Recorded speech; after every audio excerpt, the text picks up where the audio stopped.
What's up, guys? We had a 2-1 day yesterday, so another win as we keep moving along, keep getting these small wins, notching these small wins. Not terrible.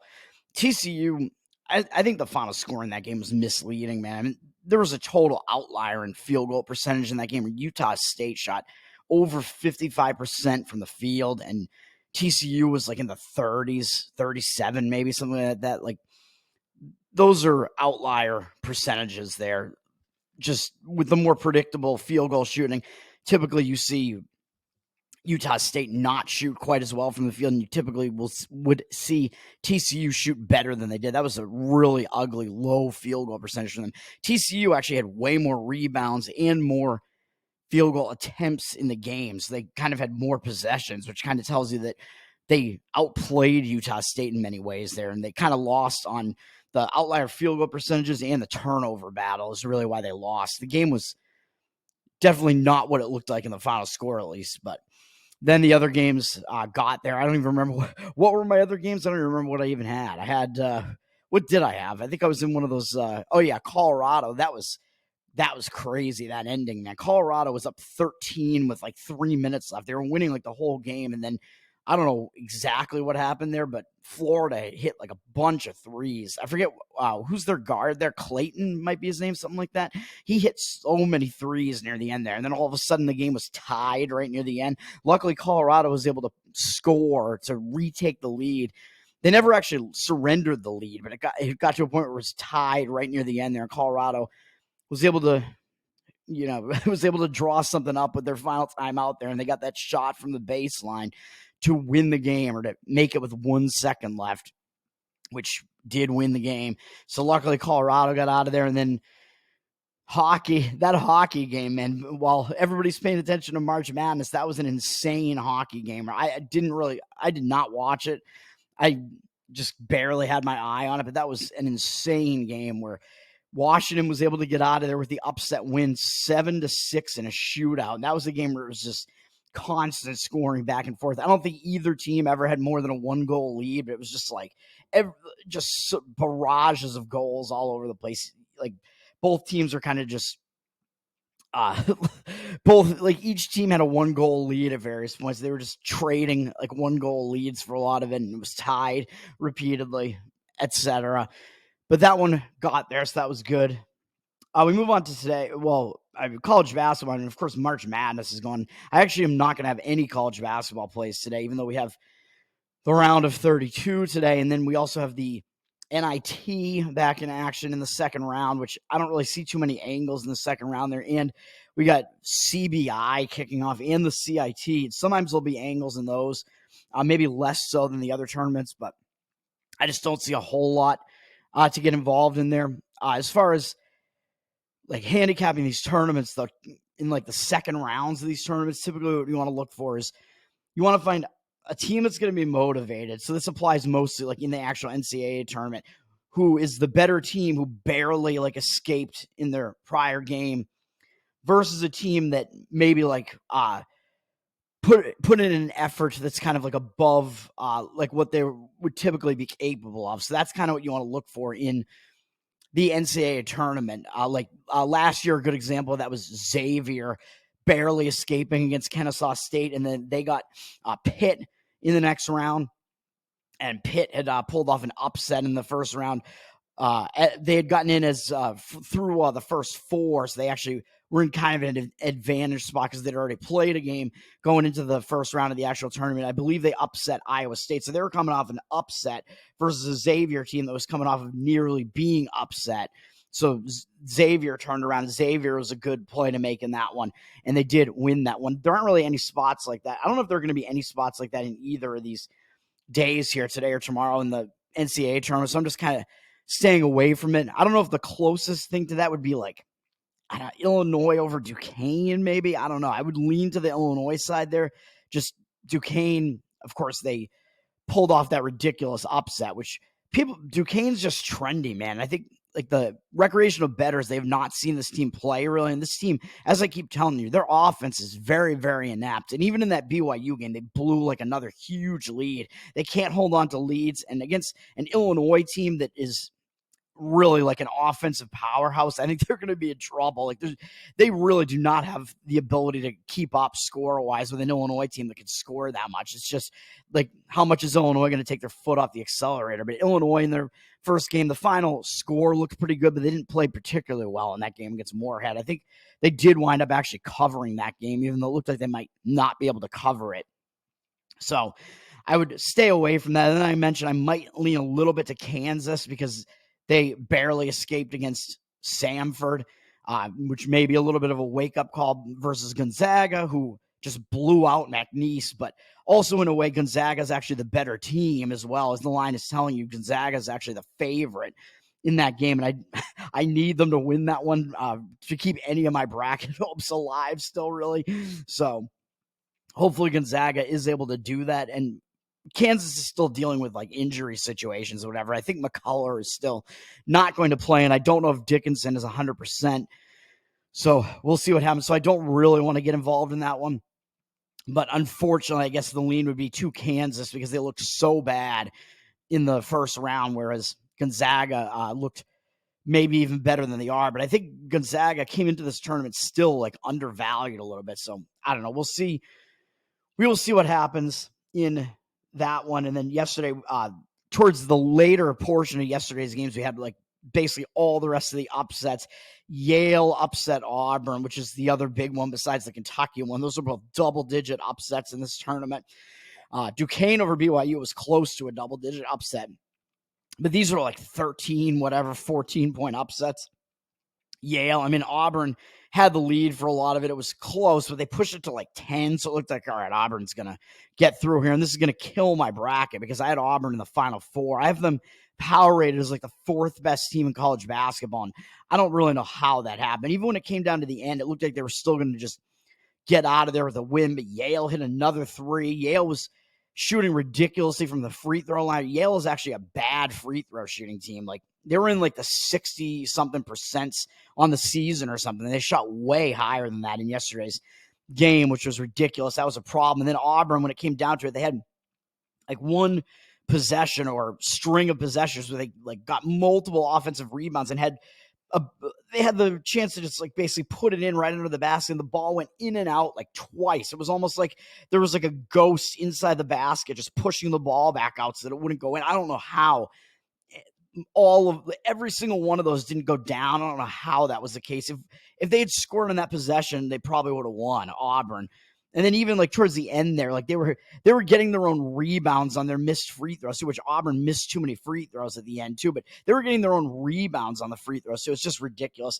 I mean, you could say that Auburn was not in the best spot in that particular game, which might be true because they had won the SEC tournament, but it's not like they did what NC State did. NC State still won after winning 5 games in 5 days. Auburn did not have to win 5 games in 5 days in the SEC tournament because they had at least 1 or 2 buys in that tournament, right? So I think they only played 2 or 3 games, so it's not quite the same as making a like longer run in the tournament. So you could say, yeah, maybe Auburn was in like a slightly bad spot, but did not expect them to not even get through that game, which is just ridiculous, and it's detrimental to the bracket because I think Auburn would have been able to handle Illinois as well. They would have been the favorite against Illinois at the very least.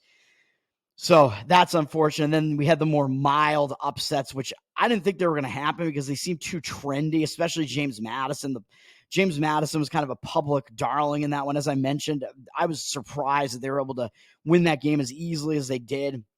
They seemed to get some of the reffing calls as well, but I just don't know what to say about that. That was just somehow they were able to win that game and defy what we see with like the market reads and stuff. We've seen a couple of the darlings get through. NC State, James Madison, these public square underdogs getting through. And then Grand Canyon was maybe a little bit less of one, but I think they were still a little bit of one because people, I think, just still don't believe in this St. Mary's team. I liked St. Mary's. I had them in the Sweet 16 in my bracket just because I like their defense. So when you get a matchup between St. Mary's and Alabama, it's like, well, I'm going to go with the defense because Alabama just looks way too good. And Alabama, of course, put up 100-something points yesterday, but that's against a Charleston team that plays absolutely zero defense. So that game actually had the highest point total for the Vegas odds, the point total on that Alabama Charleston game was the highest point total in recorded history in the NCAA tournament. That's not the final score, but the point total that Vegas put out there for the odds. I don't even know. Maybe the final score probably wasn't, but that was still also a really high final score. So still might look to go against Alabama in the next game, but they're going to be up. Who are they going to be up against now? Grand Canyon. Yeah, I mean Grand Canyon might actually be a decent play in that one. We'll see how that turns out, but that's all kind of unfortunate. St. Mary's against Grand Canyon. That was a game, like, if you look at the TCU one and then you look at the St. Mary's one, St. Mary's, I think, also had way more field goal attempts in that game. I think they, like, dominated that game statistically in a lot of ways, and it was just like, I don't know what if it was points off a turnover differential or what it was, or points in the paint, maybe. I don't know what it was in that game, but that game, that final score was also kind of misleading because St. Mary's actually outplayed Grand Canyon in a lot of the, like, main statistics that you look at. Like the number of possessions, the number of field goal attempts was way higher on the St. Mary's side, I'm pretty sure. So more so than even in the TCU game. Move on to today, though. Like I said, I'm not playing any of these college basketball tournaments. I'm just going to where I like the spots and where I see some value, man. A lot of times you can get some value while the NCAA tournament is going on, looking at the other college basketball tournaments or NBA or NHL while people aren't really paying attention to those, even though we're in the stretch run here, which is going to factor into my handicap here. I have one game in the NHL and one game in the NBA. Let's do it, man. NBA. Going to go to the Charlotte Hornets, which I like what I'm seeing in the market read here. The Atlanta Hawks are in what I would say is the worst spot on the board. They're down from 9.5 to 8.5, missed the 9.5, but hopefully that isn't really going to matter. The 8.5, not that much of a difference between 9.5 and 8.5. Hopefully there isn't. I can get the Hornets plus 8.5 here. Hawks, 75% of the tickets, but 68% of the cash over on the other side on the Charlotte Hornets. So Atlanta is public, but the cash, the majority of the cash is actually over on the other side against them. I think this is a bad spot, basically a sandwich spot for Atlanta. Atlanta is one of two teams, I think, in the NBA today returning from road trips, with the other one being the New York Knicks, but I prefer playing against Atlanta to playing against the Knicks, although I don't like the spot the Knicks are in either. They're coming out of elevation there, out of a game against the Nuggets, and returning home from a nice road trip where they won against the Kings and the Warriors during that road trip too. So the Knicks probably not in a good spot, and they got the Nets coming into their house. A decent chance that they don't totally pay attention to the Nets there. So I don't like the Knicks in that one, although the market read on that one looks like the line's moving up on the Knicks to 7.5, and that the Knicks have the cash discrepancy. So not sure what's going on with that, but we'll look to go against the Atlanta Hawks in this one. The Atlanta Hawks, somehow they've actually been playing better without Trae Young, who's been out for a while. I think some finger injury or something, but somehow without him in the lineup, like, it's like they have this different, like, chemistry where they actually they were playing better basketball, at least until recently, where they've lost some games recently. But I mean, they lost to the Pelicans, the Clippers, or no, they beat the Clippers. They blew them out actually on the road. They lost to the Pelicans, Jazz, Lakers, Suns, and Trailblazers. I mean, at Portland and at Jazz, like, those losses don't look good, but losing to the Pelicans, the Lakers, and the Suns, I mean, those are good teams. You can't really blame them for that. But they're now returning home from the road trip where they played a bunch of those games. They didn't do well on the road trip, as I just kind of alluded to. They played a 5-game road trip, which was actually longer than the one that the Knicks were just on. That took them out west, out to the Pacific coast and into elevation. It was kind of between the Pacific and the elevation and the mountain states. So kind of a crazy road trip. They had the road trip bookended with 2 losses on either side of a huge win at the LA Clippers somehow. And they lost badly the very next night, staying in LA to the Lakers. Then they finished the road trip with a loss that wasn't that great of a loss against the Phoenix Suns, but the final score of that game, not really indicative of how that game went, man. Atlanta put in a nice performance in that one, and that game was a lot closer as it came down the stretch. Atlanta was still within, like, a couple possessions in that game pretty late in the game into the fourth quarter, and then Phoenix was able to pad the lead a little bit towards the end there. So Atlanta did put in a pretty big effort in that game. Now they're returning home with only 1 day off, coming off this road trip, which, as I always say, when you return home from a road trip, it's a distraction angle where You have family life coming back into play, and you have stuff to get done around the house, around home, with family, whatever. So you tend to be distracted, especially if it's against a team that you're not going to really care about playing that much. And that, I believe, would qualify here with the Charlotte Hornets being their opponent here, the lowly Charlotte Hornets, who obviously have not been playing very good basketball this year, but have been decently competitive. Charlotte is at least a step above some of the worst teams in basketball. And who does Atlanta have up next on Monday on NBA TV?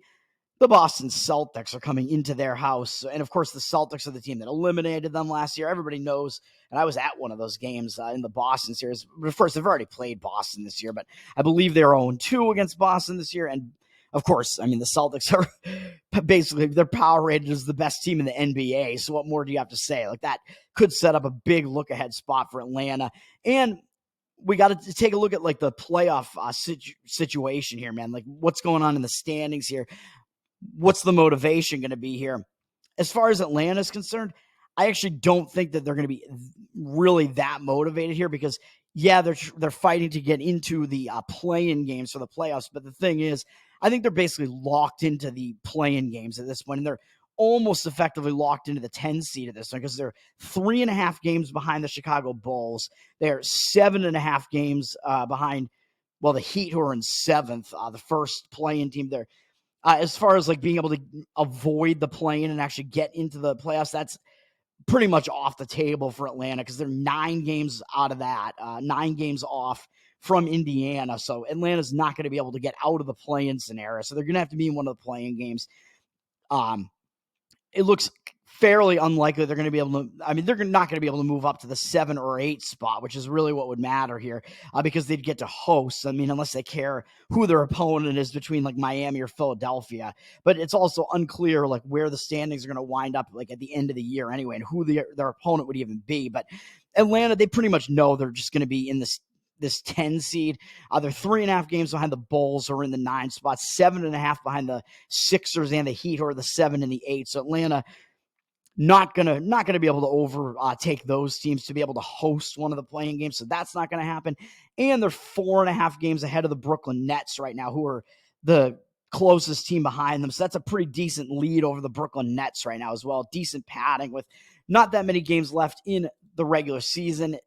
Atlanta fairly safe in their spot right now. So they're not in a spot where they're going to be heavily motivated to fight like really hard right now as far as playoff positioning. They have decent padding like on both sides as far as their ability to move up or down. It doesn't look like they're going to have that much mobility at this point in the standings. So I think that leads into this play as well. Whereas on the Charlotte side, I mean, I think Charlotte's just going to have some motivation here. They're a team that they know they're not going to make the playoffs, but they're going to play an Atlanta team who was, of course, in the playoffs last year. Charlotte has lost 3 games in a row and 4 of their last 5, including losing to Detroit, which doesn't look good. They were able to beat Memphis, who's one of the worst teams right now as well with their injury situation. Then they lost to Phoenix and Philadelphia. I mean, not really shame in those. And then losing at Orlando. I mean, Orlando's a decent team too and pretty good at home. So you can't really blame them for those losses, but now, yeah, they're in the middle of a road trip. But Charlotte, I mean, they maybe even went back home during this during these days rest here because they've had 3 days off between Orlando and Atlanta, and they're staying in the southeastern United States here. So it's possible that going from Orlando to Atlanta, they might have just gone past Atlanta, gone back home for a little while to Charlotte. I don't know if they did or not, but maybe they did. And now they come back out. So this might feel like the start of another road trip here, and they get those extra days off. So I think that just makes this a focus spot, and they went into those days off on a 3-game losing streak. They lost all 3 games by double digits. So I think that's going to cause them to refocus here, man. I mean, these teams have some pride. They get to play a team that is probably going to be in the play-in games this year and was in the play-in last year and got into the playoffs last year. So that might motivate Charlotte a little bit. They get to play a team that's not one of the worst teams in basketball and get to put in an effort here, play for some pride a little bit here. So I think Charlotte has more reason to be motivated here. And they have the ability to play loose because they really have nothing to lose at this point. They're an eliminated team. So I like that. And whereas the Hawks, I think their motivation is much more questionable. The Hawks returning home from a road trip, coming off a big game, even though it was a loss. They put in a big effort against Phoenix. So I think it's a road trip return, like home distraction angle coming into play there.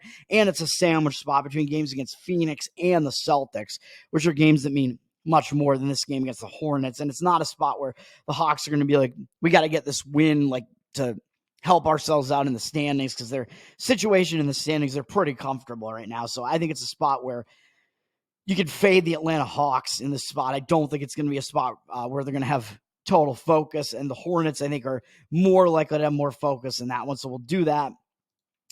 Charlotte Hornets plus 8.5. Hopefully it goes better than the previous time I took points with the Charlotte Hornets. Then going over into hockey, we got one play as well over in hockey. I mean, you do have a couple teams returning from road trips. I think Minnesota is returning from a road trip, but that Minnesota one, Minnesota, that's going to be an interesting game because it's Minnesota against St. Louis, and those two teams are fighting each other in their own division and fighting each other for like wild card positioning here to attempt to try to get back in position, because those are the top two teams that are out of the wild card spots right now in the West. So both of those teams are going to have motivation, man. Even though it's a return home spot for Minnesota, I don't think it's a situation where you're going to want to fade that, even though it is typically a distraction angle. It was only a 3-game road trip as well, although it took them to the Pacific Coast for 2 games. They also lost to the St. Louis team to start that road trip. So there are reasons that Minnesota will still need to be focused in that game. So that's not a spot where I want to fade a returning home team because they're jockeying for playoff positioning and playing a team they just lost to. So that game does have meaning. Whereas the game that I'm going to play does not really have that much meaning, and that is going to be to go against the Nashville Predators. They're not really returning home from a road trip, but they are coming off a stretch of some big wins. They're coming off a big win. I think they're in a bad spot. And if you look at the standings here, so we've got to look at playoff positioning when we get late into the season here. What's Nashville's position? Well, they are in their own division. They are 7 points off from Winnipeg, I believe. So they don't really have the ability to move up to get one of the top 3, because the top 3 in each division make the playoffs, and then the last 2 spots go to the wild card. So Nashville, yeah, they're fighting for a wild card spot, yes, but I think they're very comfortable in their wild card positioning right now because they're in the better division out of the 2 in the West, I believe. And in their division, they are they're probably not going to be able to get one of the top 3 spots in their division because they're 7 points behind Winnipeg right now. So that's a lot to overcome. So that's probably not going to happen. But so they're probably not going to be able to move up, and also they're not really going to be likely to move down either because they are 5 points ahead of the Vegas Golden Knights in the wildcard spots. But that's for the top wildcard spot. Vegas is in the second wildcard spot. But as far as the top team that's out of the wildcard spots right now, which is St. Louis, Nashville is 9 points ahead of them. So it's unlikely that Nashville is going to fall out of the wildcard spot. They're almost virtually locked into a wildcard spot at this point because they have 7 points above them as far as like their ability to move up into one of the top 3 spots. They're just probably not going to happen, and they're 9 points away from dropping out of the wild card completely. So they are in a pretty comfortable position right now, man. Nashville. So they don't need to have total focus in all these games. They're pretty comfortable in having a wild card spot at this point, and they're playing a Detroit team that I believe is going to have way more motivation as far as that's concerned. But also on top of that, Nashville is on a 4-game win streak where they won at Winnipeg, huge win there against one of the better teams in hockey, won at Seattle, which is not really that easy to do either. Then they came back home, bad spot really on the return home, but they were playing a bad San Jose team, and they did not suffer a distraction in that game, winning 8-2. Thought it was a bad spot as well because they had a big game against Florida coming up next. They still played well against San Jose, and then they went out to that game against Florida to play that single road game. And they beat Florida 3-0, shut them out on the road. That's a huge win there, too. Now they come back home to face a Detroit team who's in the Eastern Conference now, I believe, who they may have less focus on because Detroit's not as good a team. And they do have Vegas up next, who is their like wild card competition, the other team who's in the wild card spots with them. So that game might have a little bit more meaning. Plus, Vegas is a better team as well. So they might even have a little bit of a look ahead to Vegas. So they're going to have 2 days off between these 2 games as well. But they do have Vegas up next. I think that makes this a sandwich spot, man, between Florida and Vegas. They're playing Detroit in the middle here. Detroit, yeah, they have a winning record, but in the standings, I mean, they don't have that many points. Doesn't look that great for them. But Detroit, what puts us over the top. So, like I said, Nashville is also pretty comfortable in their playoff positioning now. So, coming off a big win like that and having a bigger game up next, they might not have total focus on this Detroit Red Wings team, but the Red Wings, they're going to need to show focus here, man, because their playoff positioning, they're fighting to get in. They're fighting for a wild card spot right now. They're currently in the last wild card spot in the East, so they'd be in the playoffs right now, but they're only 1 point ahead of the Capitals, who are right behind them and who won for me yesterday in a huge win for the Capitals. So that win might even motivate Detroit a little bit more here. They see, oh, crap, Washington just pulled off that win as an underdog and got multiple points out of that win there. So now we got to show up here. So the Red Wings are going to be way more motivated here because they could get eliminated from playoffs here. They need to win, man, to maintain their wild card positioning here. And the Islanders aren't that far off either, really. Islanders, Devils, not that far back, 5 and 6 points back. So Detroit's in a spot where they're going to need to show more focus, and they're an underdog in this game. So I think that means it's a play-on spot for Detroit here. When you have a team that is in a must-win, a lot of times you don't want to play on them. Because it means like they're going to have the pressure on them. But when they're playing as an underdog, so you know you're going to get an effort out of them, and the effort from the favorite is in question here, and the favorite might not be putting in a full effort, but you know you're going to have to get a full effort from that underdog. It's a good spot to play that underdog, man. And the Red Wings, I think they got some motivation right now. They're coming off of 2 wins, and now they get to take those wins on the road. I don't think that that's going to be a letdown situation at all because they're trying to get into the playoffs, like I said, and they're playing a hot team right now in Nashville, who's a good team. They know that. And the wins they're coming off of, they barely got by Columbus in overtime, which that's a game that might just shock you into more focus. And then they were able to beat the New York Islanders after that, which is a big win because it's part of that wild card battle there. But the Islanders aren't really that good, really, and that's just going to, I think, like carry some momentum through for Detroit here. Now they get to start a road trip here, which also tends to be a focus spot when you start a road trip. If Detroit didn't need any more reason to be focused here, aside from playing a pretty good team and needing to play to remain in the wild card spots here, if that wasn't enough motivation, they're also starting a road trip and want to get the road trip off on the right foot. So for all those reasons, I do like Detroit here in this one a lot. I think they're in a situation where they should be the more focused team here. But we've seen Nashville gone up from minus 155 to minus 163 on the money line. Not sure why. There's like some money coming in on Nashville for all those reasons I just said. Detroit looks like the situational side here pretty strongly. Nashville's got 76% of the tickets and of the cash right now. So we know they're going to be public at the very least. We can get Detroit at a nice money line underdog price right now, plus 148. So that's what I'm going to do. And those are going to be the plays I have to name. And the only 2 plays today, Charlotte Hornets in the NBA plus 8.5, and in the NHL, the Detroit Red Wings plus 148 on the money line. Just like yesterday, I think it's a good spot. I don't want to like get involved with like trying to play with like lay more of a price to play the puck line here or whatever. I don't know why my camera keeps going out of focus. You get blurry me, Bigfoot Toad here. What is up with this camera, man? Jeez. There we go. Focused Toad. Now we're going to be focused. It's all about focus in these games today. NBA, Charlotte Hornets plus 8.5. NHL, Detroit Red Wings plus 148. Just throw it on the money line, man. I think they have a decent chance to be able to take that game. So let's do it. Peace.